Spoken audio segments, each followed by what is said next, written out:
కేసీఆర్ అంటే జూటా మాట, ఇది మొత్తం బ్రాండ్ మీరు క్రియేట్ చేసుకున్నారు.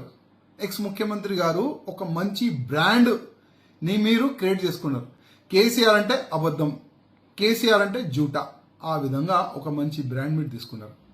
ఎక్స్ ముఖ్యమంత్రి గారు, నేను అసెంబ్లీ సాక్షిగా ఒక మాట అడిగిన, అసలు కేంద్రం నుంచి ఎన్ని నిధులు వచ్చినాయి, ఏదైనా హిసాబ్ చెప్తారా, వైట్ పేపర్ డిక్లేర్ చేస్తారా అంటే మీరే అసెంబ్లీ సాక్షిగా కూడా అబద్ధం మాట్లాడినారు. 0 వచ్చింది అని అప్పుడు కూడా మీరు అన్నారు.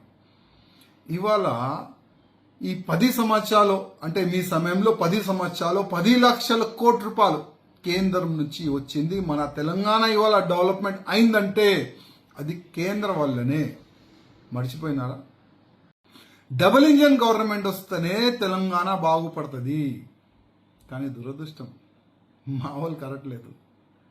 లేకపోతే ఎప్పుడో మా గవర్నమెంట్ వచ్చేది.